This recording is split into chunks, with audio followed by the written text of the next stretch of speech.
Hello, welcome to Into the Fire, a Burning Coal Theater Company podcast series.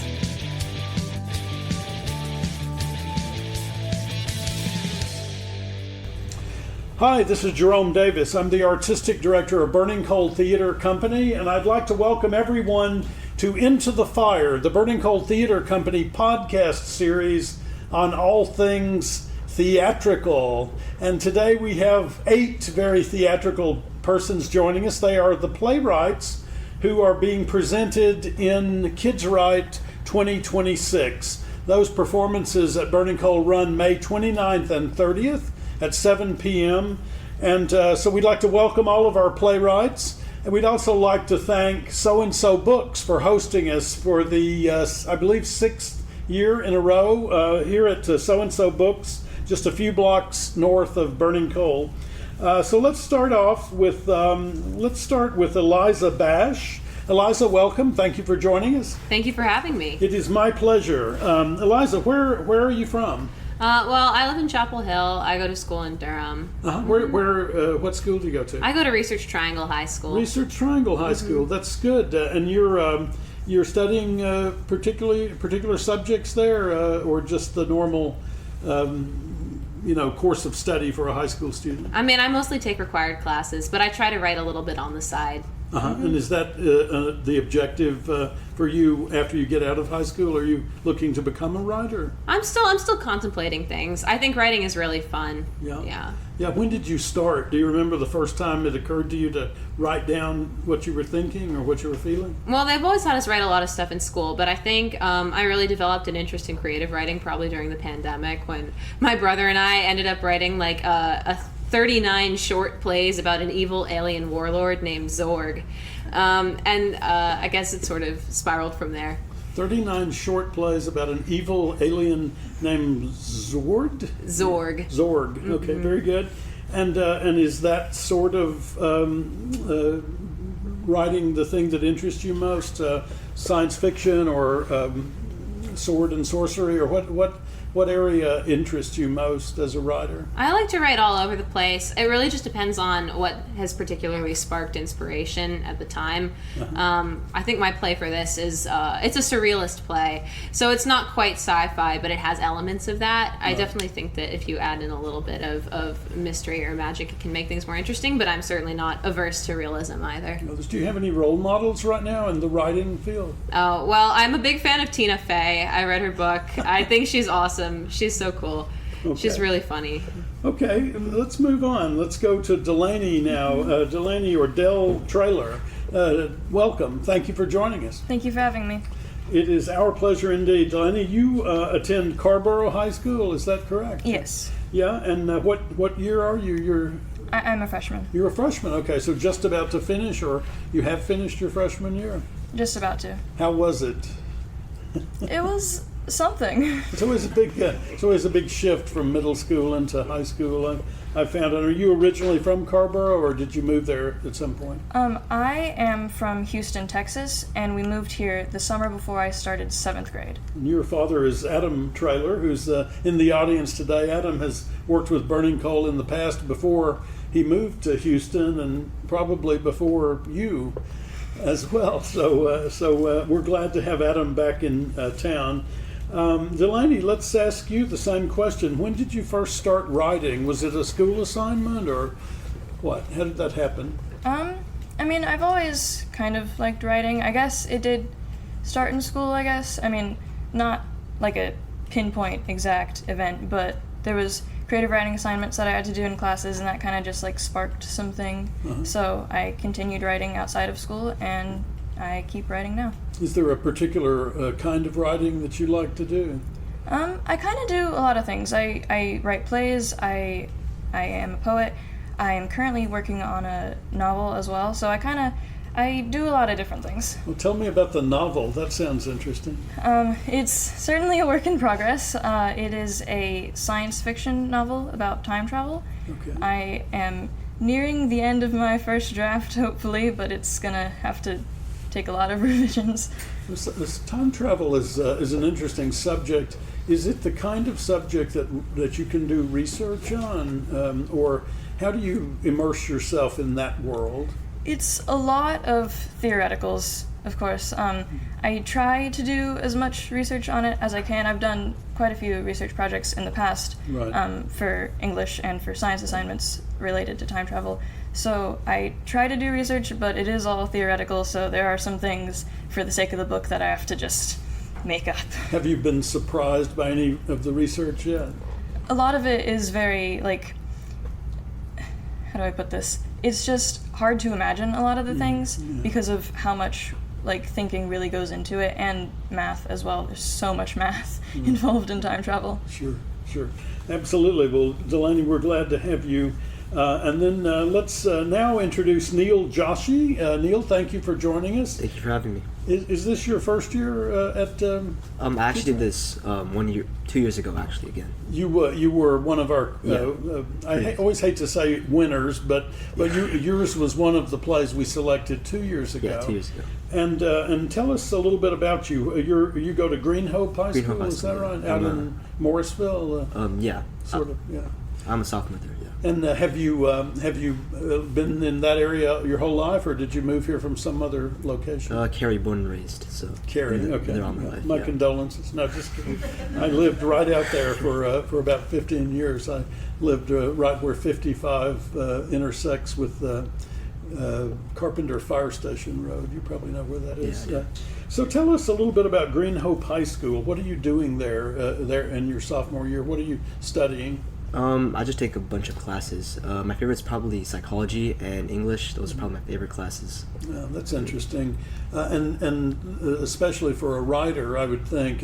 Is this the area that you want to work in, writing plays, or are you thinking about writing at all, or was this a class assignment? Or how did this happen for you? My dad actually recommended it to me, and I just one day I just sat down and worked on it, and that was pretty much it. Yeah, and then you felt compelled to do it again 2 years later, right? So there must have been some joy experience there.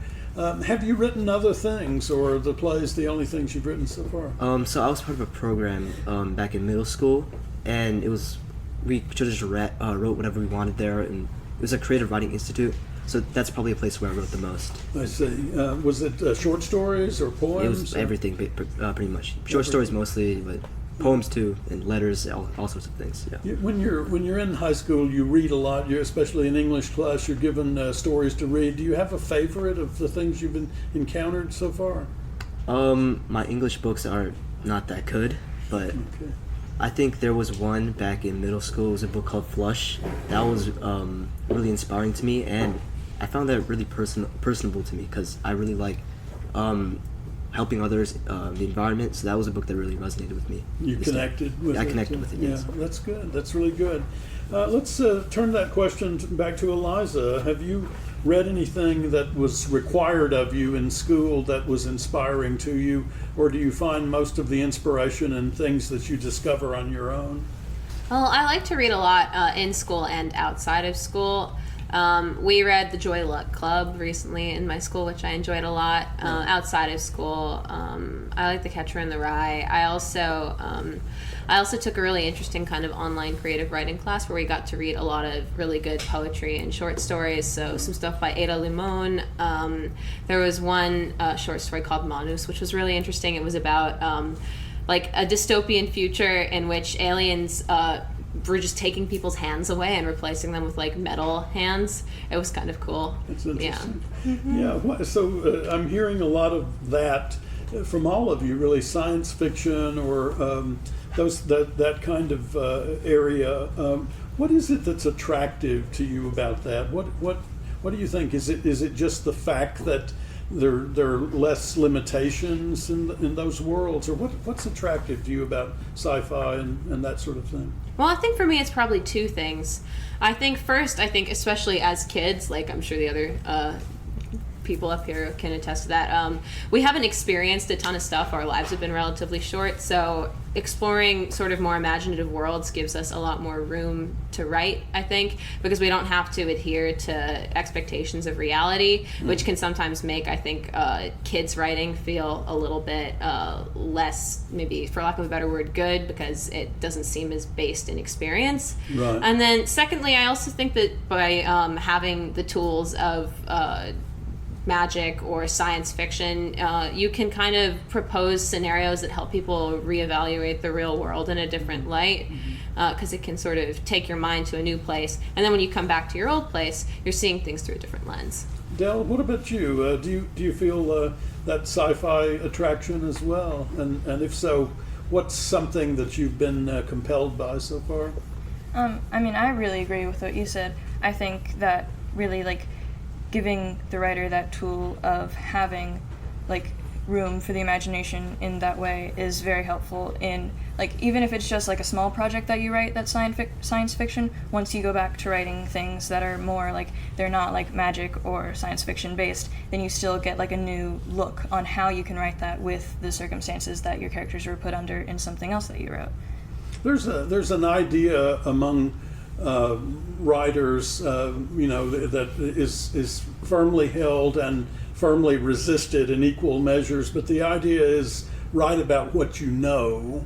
And obviously sci-fi writers are not much writing about what they know. So how do you feel about that? How do you feel about that idea of writing about what you know? I think anything you write could be about what you know, because everything you write would be somehow based in your experience, because if everyone was given the same prompt, every story would come out differently. So it is, in a way, writing what you know, even if, like, you don't know, like, the magic that you're putting this into the story, but you know, like, the emotions of the characters, you know how you might react, so you still kind of know what you're writing. In the theater, we have a question, we call it the magic if. And the magic if for actors is, what would you do if you were Hamlet? What would you do if you were in Elsinore Castle and discovered that your mother may have murdered your father and married your uncle? What would you do if you were, fill in the blank? And so it sounds like it's that same idea a little bit that you're working with. Theater, Neil, is kind of notoriously not filled with sci-fi very much. There aren't a lot of sci-fi plays. I've seen a couple of them in my life, and I know of a few others, but I wonder why. I wonder why theater has been slow to pick up on that area of storytelling. Well, I mean, the budget's obviously one thing. Yes. You can't really afford to have lasers or spaceships flying around. And also sci-fi is mostly reserved for TV shows, movies, that sort of thing. It's not really something you can see like as an element in a play or in a theater. Although you can see Elsinore Castle, right, in the 1600s or whenever that Hamlet was. I guess it was earlier than that. But so we do allow ourselves to imagine some worlds, but others we seem more resistant to. Part of it is that sci-fi's only relatively recently become a thing at all, because before the probably mid-1800s there weren't really science fiction writers at all.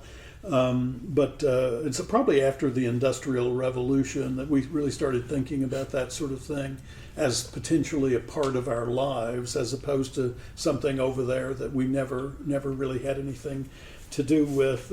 Eliza, in theater, what do you like to see? Have you seen a lot of plays? Have you read a lot of plays? What sort of stories do you like to see or read, and as far as drama is concerned? Well, I have seen a lot of plays, and I've read a lot of plays. I definitely come from like a family that has an appreciation for theater. When I see plays, I think I'm always also thinking about how that play is doing things that I might want to incorporate into my own writing. I see how plays will hold people's attention with certain types of conflict, but I think what I really love probably is a character-driven plot, where you have characters who bounce off each other in really interesting ways and have really strong, clear personalities, but that are also kind of unique. with aspects of relatability so that you're really able to kind of feel the emotions that the characters are feeling. I think probably live theater is very powerful in that way, more so than even books or movies, because you're really there with the human beings, seeing them experience these emotions, which creates kind of more of a connection. I like to really feel a connection with the plays that I'm seeing. Jon Stewart once said that theater was the best art form because when you go to a theater, if there's no one in the audience, you're disappointed.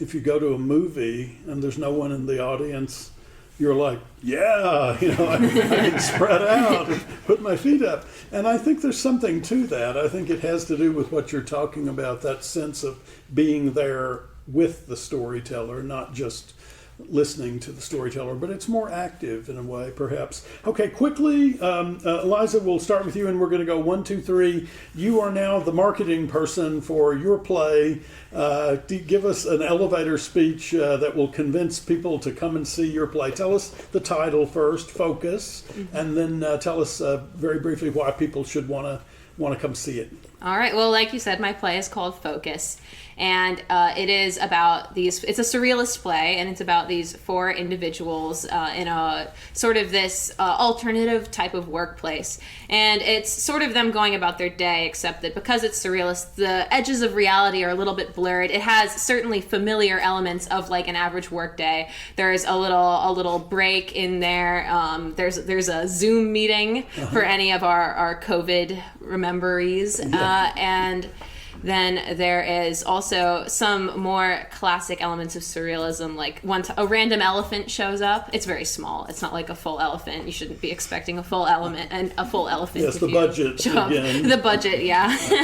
But it's it definitely has some good escalation near the end, some fun, spooky chanting. So if you're interested in kind of seeing your workday from a new perspective, I would come and see Focus. That's a lovely way of introducing that play. Neil, you're up.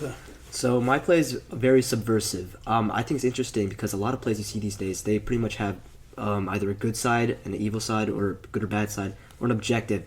My play is very different. There is no good or evil. It's more of a gray area. There's only the truth and people's perspective of what the truth is. So the play revolves around 2 characters, mostly a cat and mouse game between a police detective and a captured serial killer. And it doesn't have a good ending. It doesn't have a bad ending. It just has something I like to call a true ending. There is something that happened a long time ago, and the main character is trying to figure out what exactly happened, and he wants justice. But what I really think he wants is closure. And I think it's interesting because a lot of plays you see, they don't have this sort of subversion to it, and that's why I think you should come see my play. Excellent. Well done. Yeah, that makes me want to see it. Okay, Del, you're up. Tell us about your play. My play is called Apollo's Great Adventure. I genuinely forgot I titled it that until I was told that it was chosen. I think I just put it as a placeholder and forgot to change it. But anyway, it is a one-act about Apollo, the god of a lot of things. Archery, the sun, poetry, several things. He wore many hats. He did wear a lot of hats. And he is told some shocking news. And so are some other people, also told some shocking news. I'm not sure how far into this I can go before I reveal something about it, but yeah. No spoilers. No spoilers. He gets a little surprise. It's a great adventure, one might say, and it's very, very comedic, if you like Greek mythology or Roman mythology or just mythology at all, I think you should come see it. Fabulous, fabulous.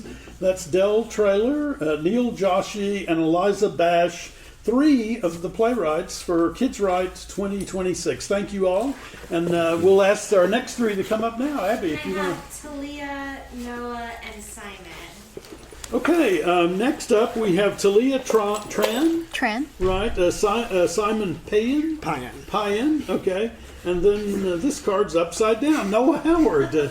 Noah, I recognize you from the past years. Is this your second year at KidsWrite? This is my 3rd year. Your 3rd year. Mm-hmm. We better keep an eye on this guy. Noah, tell us a little bit about your play. My play is called And I Feel Fine, and it's named after the REM song, Sure. It's the End of the World as We Know It, which is basically the plot. It's kind of a alternative history but from the perspective of this elderly couple, and it's the end of the world, and nuclear bombs are about to annihilate humanity, and they're just talking, and there's not much you can do at that point other than just talk to each other. Right. That sounds like a light comedy. Sure is. Very good. And Noah, you're at Willow Springs High School, I guess, and you're in the 10th grade, so you're getting there. You'll be graduating before you know it. What have you been studying this year that has excited you or surprised you? I took a psychology course this semester. Not because I wanted to, because I wanted to drop another class, and it was the only one they would let me take. So Okay. I wasn't super intrigued at first, and it kind of pulled me in near the middle, and then the exam happened, and kind of pulled me out again. But it was an interesting course. I think it's something I hope that I can apply more to writing, especially just the inner workings of characters and how they act. Well, I was going to ask if you've seen any connections with your writing in that class, and have you been able to articulate those to the class or to the teacher? I haven't tried to apply much of what I've learned to writing just yet, but I think, especially we learned about psychological disorders, which I think is something I'd like to maybe explore further on, just like how they operate and how a character who has those disorders would function. So if you're in 10th grade now and you've done 3 KidsWrites, that means you were in 8th grade when you first was one of your plays was accepted. Very briefly, tell us about the other 2 plays. What were those 2 and what were they about? My first play I wrote in 8th grade is actually pretty similar to this one now. It was another drama about just 2 characters speaking to each other, which I think I'm getting pretty good at that now. Good. First one was it was about a nun, and I think it was an elderly rich man just talking to each other at a bus stop. I remember that. Yeah. That was a really good piece. And then last year. Last year I wrote a comedy last year about a struggling band trying to pick a name for their band, and it was pretty. Yes. Didn't work out. Well, it was a very funny piece and very memorable. Simon, tell us about your play. Yeah. My play is titled Split Screen, and there's not much of a story to it, but it's really fun and lighthearted, I feel like. And I just wanted to, instead of, because a lot of times when I'm writing, I want to go into so much depth before I write, of like all the characters and their backstories. And so with this play, I just started writing, and I think that's why it came out so good. So I thought it'd be really cool to put a confessional booth in like a live game show. So that's what I did. There's a confessional booth in the game show, and it gives time for the characters to talk about it. And I also feel like it does have this hidden meaning of American media.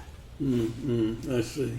Is it what the American media does to us as viewers? Yeah, I definitely think it's a lot different with game shows in the way of like they're always trying to get comedy, a story out of it to entertain the audience. Yeah, everybody seems very happy on those game shows. Yeah. Very, very happy. Yeah. Not like on the street, but very good. And you're at Salem Middle School, so you Correct. are, this as Noah was 2 years ago. You're an 8th grader. Yep. And was Split Screen the first play that you had written? So I've wrote in like plays and scripts before, but Split Screen is the first play that I put all my effort into, like with formatting and stuff like that. And really trying to make a final product. Good. And had you read a lot of plays in school? Is that something they still require? So I read this year A Midsummer Night's Dream. Midsummer Night's Dream. Midsummer Night's Dream, yeah. And that is the first play that I actually read, and it was really beautiful. And I think I'd definitely read more plays in the future, especially because I have to for school. But I've never really read a play. I believe Abby had seen one about 2 weeks ago. Was that the one they were doing? Summer. Yeah, at the Globe, at Shakespeare's Globe in London. She was over there with some middle school students from a different school, and saw Midsummer Night's Dream at the Shakespeare's Globe. So, do you think, Simon, that writing is in your future as a profession or as a hobby? Yeah, I'm definitely interested in writing in the future. I love the art so much, just putting all my feelings out onto paper. And I definitely look forward to like doing it in the future as a profession, as a career. Okay. And Talia? Talia. Sorry, I'm going to do that every time. Talia, you have written a play called A Love Letter. Tell us about that. Is it a love letter or no? It's a pretty long title. The full name is A Love Letter to Waiting Rooms. Yes. And I would say it's a love letter. To waiting rooms? To waiting rooms, which does not seem like something that would be written as a love letter to and dedication to, but I think that there's a lot of like little mundane moments of life that can be fully encapsulated in a waiting room that should be appreciated. I couldn't agree more. And just off the record, somebody put their hand over the microphone. Yours was one of the plays I read to judge, and I really enjoyed that play. I thought it was fantastic. So well done. Well done. You're in 11th grade at Wake Early College of Health and Sciences. So does that mean you're already taking college courses? It does. It means that by the time I graduate, I will have an associate's degree in science. That's like 2 years. So 2 years. So you'll need 2 more years of college in order to get your undergraduate degree. That's correct. That's exciting. Where is that located? Where is that school? It's located, there's 2 different campuses, but it's located right by the Wake Med Raleigh campus. Okay, so you're near the hospital, and is that a career path that you're thinking about? Yes, I'd say that my school definitely has a lot of programs and opportunities to go into the healthcare field. It was created in collaboration with Wake Med to create more healthcare professionals. Good. So that's good. We need those for sure. Do you think, as a budding young writer, that there's a possibility of continuing that and working in a field as intense and time-consuming as medicine? I don't think I would be able to live my most fulfilling life if I were to give up either parts of my passions. Yeah. I think that I love healthcare and helping people, Yeah. but it would not be as fulfilling if I wasn't able to express my artistic, creative side. And that's what I'm trying to do with participating in artsy programs outside of school, since my school's theatric art program is non-existent. Non-existent. Oh, well. Well, we're glad to be able to bring you on for this one, and we hope that that helps some or provides some area for your passion. Do you like other kinds of writing than plays or? This is actually the first play I've ever written. Okay. I wrote it because I thought it would be a fun thing to try out and submit for this competition. I usually write a lot of short prose or poems, and occasionally a short story if I can get enough content out of it. And do you just have an inspiration and start writing, or how do the ideas come for your short stories or your poems? For my short stories, I tend to grab a lot of different concepts and ideas or conflicts that I'm thinking about and infuse them into the character's life. Mm-hmm. So themes about growing up or expectations, I put those directly into the characters and just see how they would act in comparison to me, or how they would deal with it and discuss it. The magic if again. Yeah, that's right. Very good. And Noah, what about you? Obviously, theater is a big interest of yours. Do you have other fields of writing that you're interested in, other types of writing that you're enthusiastic about, and are there any role models for you in the writing world? I'm quite interested in filmmaking, especially like writing for films. It's what I'm planning on majoring in if I can get into college. Screenplay. Right. Yeah. I've started writing short films before. I've written a lot of plays, of course, but I think writing for TV or movies has always been a dream of mine. What's the difference between TV or film and theater? Screenwriting is a weird format. That's what I've found. Yeah. So it was difficult to figure that out when I first started. I've gotten the hang of it. What's the difference between that and writing a play, do you think? I think it's a lot. Plays are very dialogue driven, and so it was a screenplay. But for like movies and TV can more rely on like their background and their sets and their budgets. But with a play, you really have to believe the actors, and you have to suspend your disbelief to understand the play and the characters. But TV can kind of get, I don't want to say leeway, but a little bit more leeway with that. Well, sure. If the story is set in Australia, you can fly to Australia and set your camera up, and now you're in Australia, right? Whereas in the theater, you're not going to leave your seat, right? You're not going to fly to Australia. You're going to stay in the chair, and then you have to engage your imagination to imagine that now I'm in Australia, I think. So yeah, that's true. Simon, what about you? Are there other types of writing that you're interested in? Yeah, so what I really enjoy is playwriting and also screenwriting. I think screenwriting is really cool, and especially because there's a lot more film in the world. I'm really interested in that, and I really like writing essays, and just essays because I can just put my thoughts, I feel like, but any other kind of writing I kind of struggle with, but I think playwriting is my favorite because I just love talking, and so dialogue is really cool to me, and that's my favorite part of writing. I think writing theater. It just blanked my mind, but yeah, dialogue is my favorite part because it's talking, and I just feel like I can develop more of the characters with dialogue. Poetry is also really cool, but I'm not that good in that. Do you write in blank verse, or do you try to follow rhyming patterns when you're writing poetry? Yeah, so I always try to rhyme in poetry. I think that's because just when I think of poetry and everything that I've learned for poetry in school, the only thing that I get to think of is rhyming. And so I always think, okay, I have to rhyme in my poetry, when you really don't have to. But in my head, it just looks so much better when I'm rhyming. It's more difficult to write that definitely. way, I think.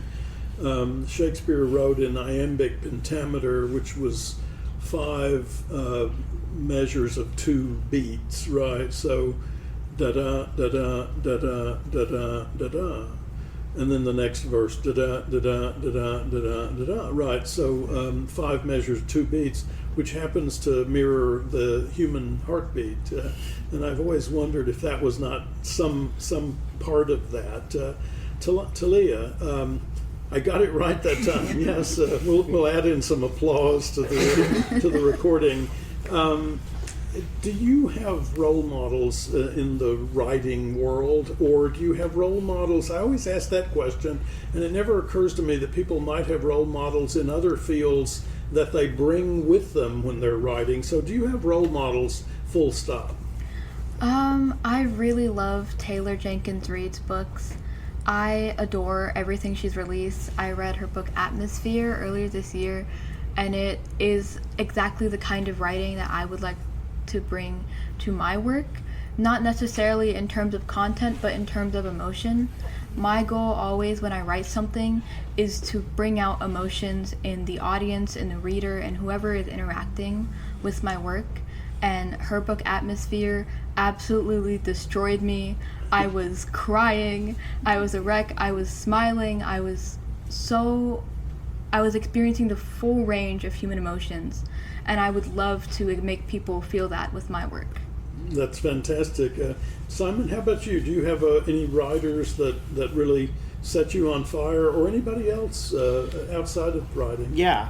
So to be honest with you, I don't read a lot of books. I wish I did, but I've always kind of struggled with it. But I did recently read a complete book, which is a milestone for me, by Jeanette McCurtney. It was, I think it was a biography, is that the correct word? Yeah. That she wrote about her life, and it was super interesting, and it made me think of just just the silent battles people are fighting. Right. And so I really want to express that into my writing. But I do have a lot of teachers in my life, like my theater teacher, theater/chorus teacher, Right. and my ALA teacher, who are definitely role models for me. And the way they teach is just so beautiful. And yeah. Noah, what about you? Anybody that really inspires you in life so far? I believe there's a few. One really stands out to me. I think Quentin Tarantino, as like a writer, filmmaker, has always been inspiring to me, despite like some of his controversies. I think just his dialogue has always been really special to me. How it can take something that seems so outlandish and like out there and doesn't make any sense, and he weaves it in so just eloquently and makes it feel so real. Okay, quickly, let's ask for the elevator speech. To sell our audience on coming to see And I Feel Fine, based upon the great REM song. Well, if you like REM, I hope you'll like the play. I think it's a really... I like to think of it as just a look into like the what if question of what would you do if the bombs were about to drop and you had so little time left, and just different perspectives on that, just two clashing point of views on what you can do and what you can't do. I would like to recommend a book to you called On the Beach that you may want to read if you're interested in that subject. It was written back in the 50s, but it is a very similar plot line to what you're describing by a man named Neville Shute. It's a really beautiful book. Then Simon, elevator speech. Tell us why we should come and see your play, Split Screen. So my play is Split Screen, and it's really comedic, and I think such a good breather piece, and it just shines a light on just American media, even though it doesn't go full in depth. If you read through the lines, I feel like it kind of does, and it's just a really funny play, and I feel like it brings in a really creative piece of this confessional booth, which I've never seen before, and the characters are hilarious. I went to go see the rehearsal, and the actors are amazing. But yeah, it's just a really funny and comedic piece. And if you're interested in something like that, I think it's great. It sounds great, and of all the plays, it's the one that I'm hearing the most about when I talk to one of the actors or something like that. They're very excited about all of them, but that one seems to have struck a nerve for them. And then Talia, what's your elevator pitch for coming to see your play? Come see A Love Letter to Waiting Rooms if you want a bittersweet exploration of grief and human interaction in maybe the most unlikely or unexpected place.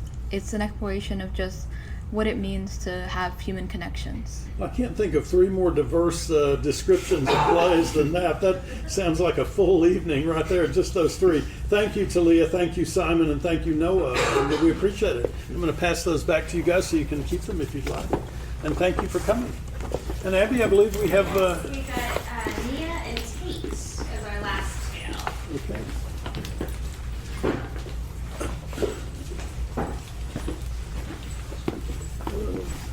Pull up a chair. And so we now are joined by Mia Hayes and Tate Capes. Is that the way to say it? Yeah. Tate, this is not your first time in the chair. No. So tell us about what you've done in the past with KidsWrite. So I did KidsWrite last year with my play Orpheus. Yes, so. Very good. And today I feel like death. So one about hell and one about death, okay? So I'm seeing a trend there. You attend Millbrook and you're in the 11th grade. When did you start writing? Not just last year, I presume. No, I've been... especially specifically plays, I've been writing since middle school. I've always been in theater. Playwriting just kind of happened, and I started doing it. I think it was an assignment in a 7th grade class. We had to write a short scene, and I loved it, and I just wanted to keep doing it. So that sounds really good. So You have acted as well, if I remember right, from past discussions with you. Yeah. What's the difference for you between writing a play and acting in a play, or is there a difference? I think both influence each other. Like, I think understanding how a playwright's mind works really helps you understand why a character is, acting the way they act. And I think, like, the major difference is playwriting is about, like, creation, and acting is about interpretation. So when you're acting, you're interpreting words that have been written on a page for you, and that's still like a creative act, but playwriting is taking nothing and creating something. Do you want to do both, or do you want to eventually narrow it down to one or the other? I honestly have really no idea. I think I'd like to continue both, but I think it's very possible for both to be, equal parts of my life. Good. That's very good. Mia Hayes, welcome. This is your first year, right? Yeah. With KidsWrite. Tell us, where do you go to school? Wonder Learning Center. And where is that? Somewhere in Apex. In Apex, somewhere in Apex, as specific as you need to be. And you're a seventh grader, so you are actually the youngest of us this year. That's really fantastic. Is Hope and Faith your first play? Yes, it is. Okay. And had you written at all before then? Had you written novels or poems or? Plenty. My sibling Vin started writing before me, and I stole the passion. Before I wrote this play, it started as a short story. I was just feeling like I wanted to write something in the tone of Greek mythology, and it kind of just came out of my brain. It was like 3 pages long, and then I found out about KidsWrite, and I was like, you know what? Let's turn this into a play. Cool. That's really cool. And how did that feel to transfer something from one writing style into a whole different one? It felt amazing. I had to change the plot entirely, and I added a whole new character, but it was amazing. I revised it 6 times.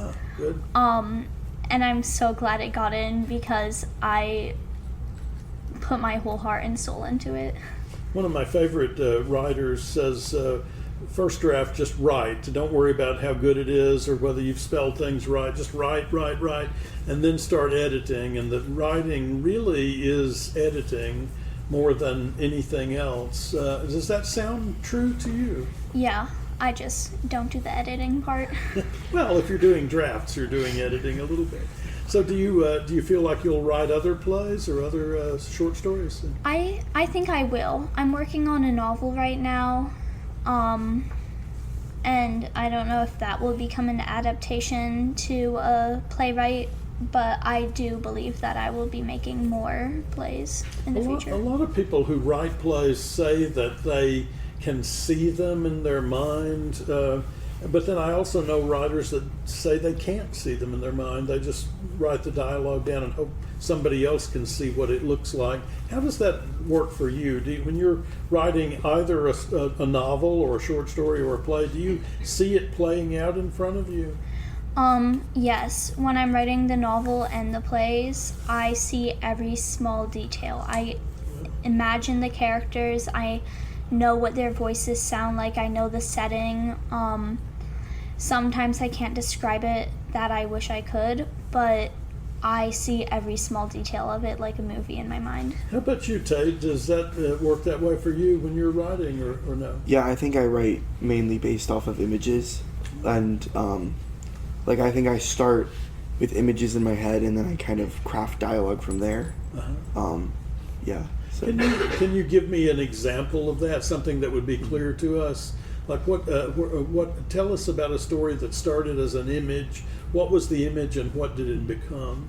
So actually, this play started with an image, and so did my last one, Orpheus. But I kind of think about what's like a profound starting moment of a play, and I thought about, a man is asleep in a bed, and this other man is sitting on the floor reading a book in this very fancy suit, and then that came to me with the title Today I Feel Like Death, and I was really unsure. I was like, that's And so I put it off for a while, but I started writing it, and that's I just kind of like springboarded from there, which is, I think that's how usually a lot of my projects start. I've heard writers say that. I've heard them say that they start with an image, and if they want to know what happens next, then they write about the image. If they don't, then they file it away and maybe later they'll become curious about it. Mia, does the Wonder Learning Center have arts programs, or is it basic education programs? I take all classes. There are writing classes. There's a book club. In the past, there has been a national beta club, but there is not an acting program. Not a drama club or anything like that. Is there a place that they could have one? Like, do they have a theater or a stage?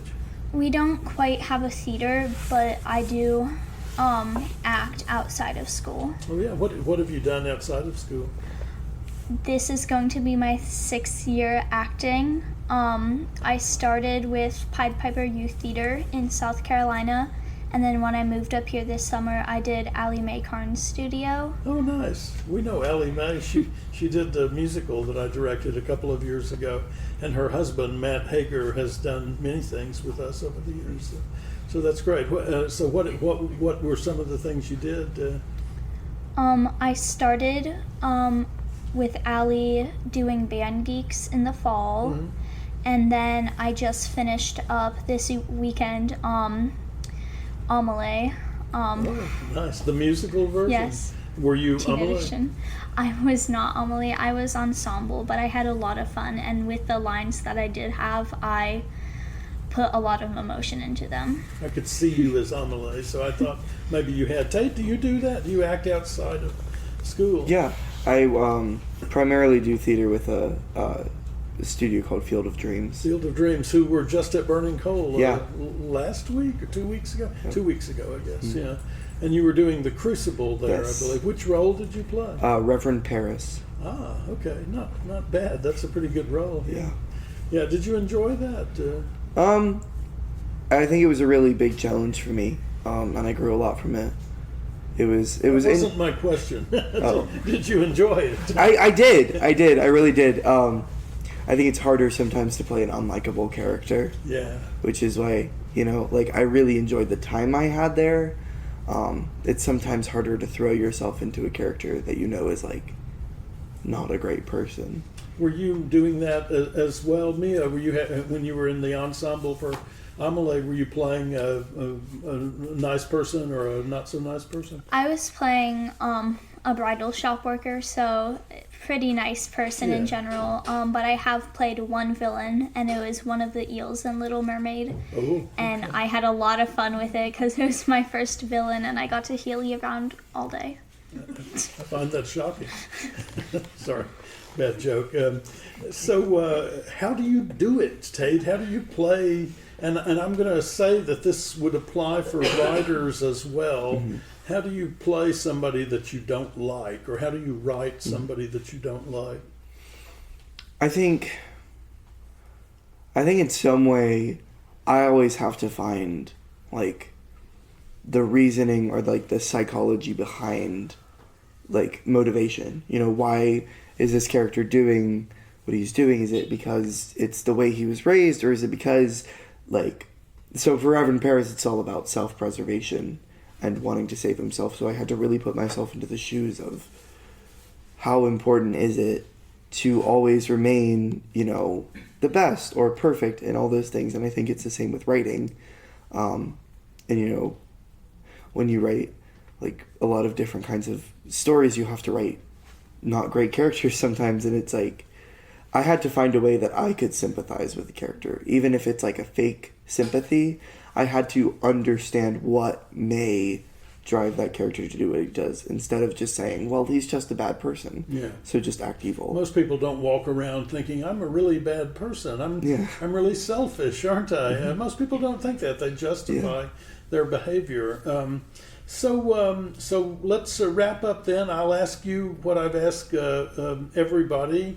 And if you will, Mia, let's give us a short elevator speech to our listening audience and to our audience here.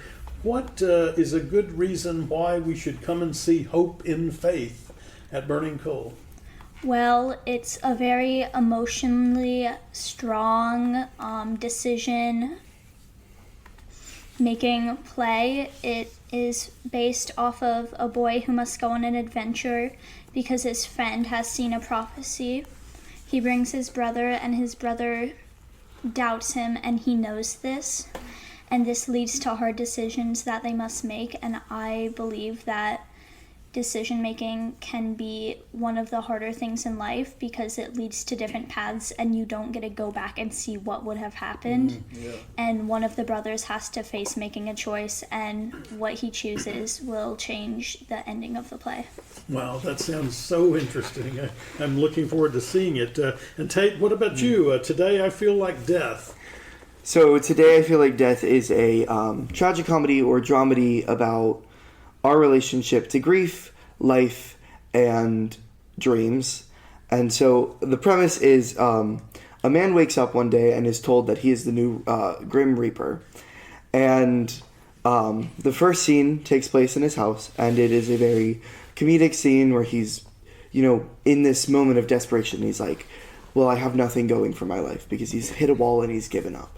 And the second scene is a more heartfelt drama scene about his interaction with a woman who is the daughter of a mother that he has to pass on to the next life. And it's this conversation about, well, what do we do when we hit a wall? Do we give up and we take our lot, or do we push and take advantage of our own life? It's a very heartfelt show. It's a very sad show. It's a very funny show, at least for the first half. But so go and watch Today I Feel Like Death if you want to have a very profound time, if you want to laugh, if you want to cry, if you want to open up a conversation with your loved ones about who do I want to impact, who do I want to formulate, and who do I want to say that person lived their life when I go on. Well, I think we've reached the top floor there. So thank you all, both of you, for coming out. I'm going to pass the cards back to you as well. I would like to thank all of you for coming tonight. I'd like to thank all of our playwrights for the hard work and the good work that they've done this year. I honestly believe across the board it is the best set of plays, the most interesting set of plays that we've had at KidsWrite, and that goes back almost 20 years now, so well done. I'd also like to thank So and So Books again for having us in for the umpteenth time here in downtown Raleigh, and I'd like to thank Abby Frelichs, our development director, for putting this event together. So thank you all, and we will see you at KidsWrite on the 29th. Thank you so much.